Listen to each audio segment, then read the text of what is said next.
everyone! Welcome back to Reel, the movie review show produced entirely by the video production students here at Hennepin Technical College. I'm Jeff Neppel. And I'm Fernando Quinones. Continuing our dive into vintage films today, we'll be discussing Indiana Jones and the Raiders of the Lost Ark. Fun fact, the film was originally released as just Raiders of the Lost Ark until it was the year 2000 that Indiana Jones was added to the title. So dust off your hat and leather jacket, grab your bullwhip and get ready to head back to the 1930s for some two-fisted archaeological pulp adventure. Roll the trailer. For nearly 3,000 years, man has searched for the lost Ark of the Covenant. The Bible speaks of the Ark leveling mountains and laying waste to entire regions. Not something to be taken lightly. No one knows its secrets. Jones, do you realize what the Ark is? It's a transmitter. It's a radio for speaking to God. An army which carries the Ark before it is invincible. The Ark. If it is their Adonis, then it is something that man was not meant to disturb. It is protected by forces beyond imagination. It is desired above all treasures on earth by those who are good, Trust me. and those who are evil. I'll tell you everything. Yes, I know you will. Raiders of the Lost Ark. Let her go.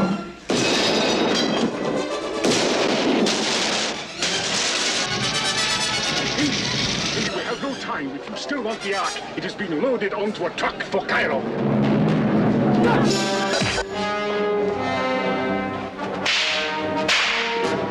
Raiders of the Lost Ark. A film from Steven Spielberg and George Lucas.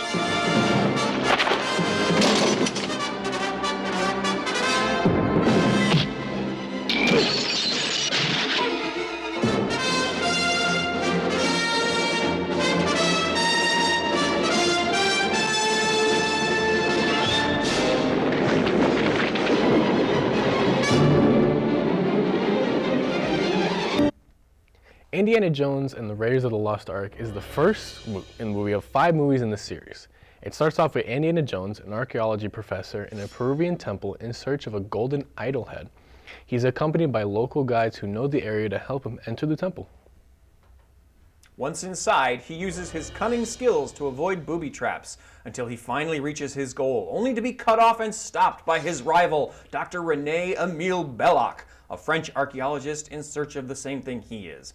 After a daring escape, Dr. Jones returns to his college and is approached by 2 men asking him to retrieve a lost artifact from the time of Moses, the Ark of the Covenant, which carries the broken pieces of the 10 Commandments. The first step for Dr. Jones is to find the staff that will help him locate the Ark before the Nazis discover it. So the first stop is to make it to Nepal, where his old mentor lives with his daughter, Marion, who is also an old fling who isn't the happiest to see him. After some convincing, she agrees to show him where she keeps it, but after a confrontation with some Nazis, Marion joins Indiana on his quest and travels with him to Egypt for the next stop on his adventure. But when they get there, the Nazis already have a dig site. Dr. Jones finds the Ark first, but the Nazis capture him and open it, unleashing chaos and killing the unworthy Germans. But enough of that. Let's dig up an old relic from the past and check out a behind-the-scenes clip. Heavy. Yeah. Too heavy, yeah. Let me just react to what we've heard. John, you know, he'd actually written 2 Raiders themes. He had written, play that for me, which I freaked out over. I loved it so much. Then he said, and here's another possible Raiders score, Raiders main theme, and he played.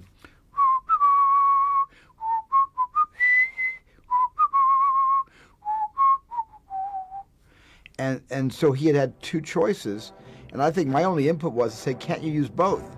And he did. He made the latter the bridge, and he made the former the main theme. That's a perfect example of the kind of collaboration that we have done with these things. Interesting about that, da da da dee, da da da.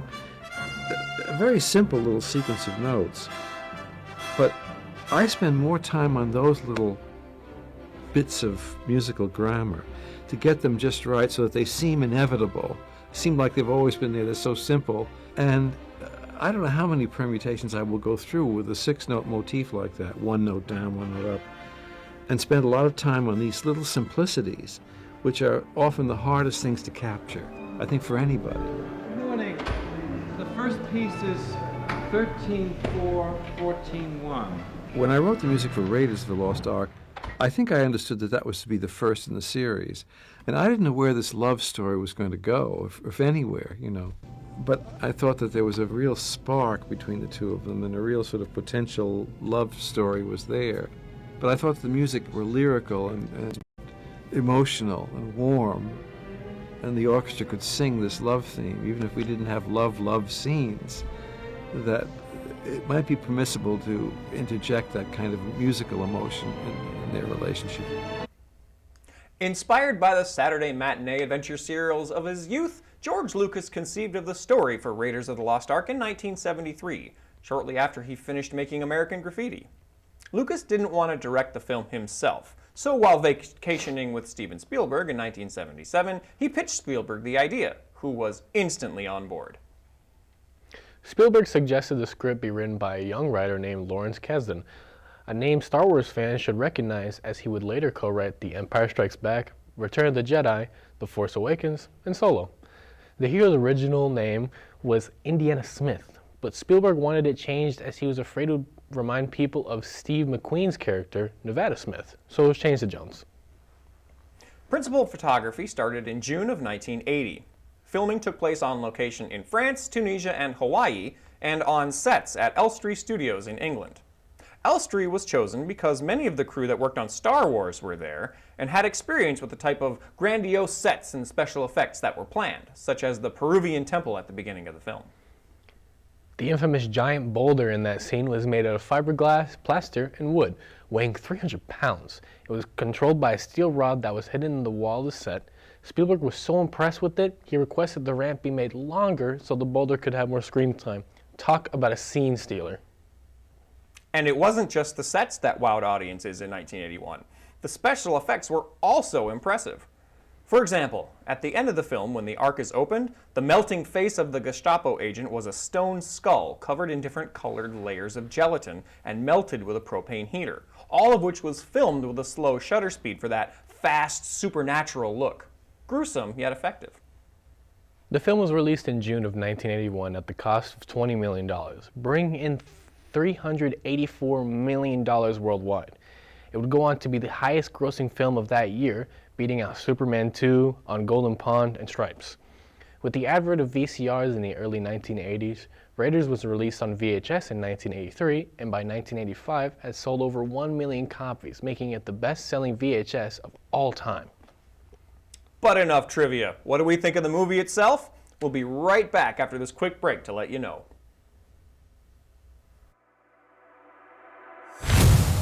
We really try and keep track of what's going on in the world as far as what are the trends. And so when a student comes here, they're learning the marketing aspects of video production with turnkey. So they learn how to write, storyboard, and capture video, set lights, set audio, and then they learn how to edit everything from start to finish. We believe that we are providing a transformative educational experience. It's hands-on, it's project-based, it's portfolio-based, it's based on real-world industry experiences. They take deep dives on all of these. You know, a lot of the classes are tiered, so you get an entry-level course and then an advanced, and then, you know, you hit your capstone projects where you're bringing them all together. So it's nice the way that they structure it and help you get a deeper understanding of stuff that you may or may not have thought you already had a good handle on. Indiana Jones is a Class A badass. The first thing you see this man do is use his trusty whip to snatch a dude's pistol out of his hand. And who can even hate the classic idol swap? The set design is one remembered from the university to the tunes, and the Egypt location is absolutely beautiful. And there's so many funny moments with Harrison Ford, who just has that kind of swagger that makes you just want to be him. To be honest, I never really seen the movies besides this one, but I've already got it planned to watch the rest of them, because now I know they're just action-adventure movies for the 80s, which is, for me, the best ones. With the cheesy punches and corny line delivery, If you like the music from Star Wars, from its blasting melodies, you'll love it in this film. The flutes playing during all the exploration scenes just adds that touch that just makes you feel like you're part of the adventure. All the side characters are great in this movie, especially Marion. I'm really happy they finally made a solid woman side character useful to pull her weight, even from the start, and even more in Egypt, with the airstrip fight, which is my personal scene. I saw it for the first time at Hollywood Studios, and I can only say, the only thing I can really say is that I didn't really like the fact that in the beginning, Indy says that he studies the occult, but just doesn't believe in any of it. But it is what it is. So just from this movie, Indiana Jones has become my top favorite action hero, aside from Evil Dead's Ash Williams. So with this, I'll go ahead and give Raiders of the Lost Ark a crisp 5 out of 5 reels. It's a classic and it's a must-watch. What's not to like about Indiana Jones?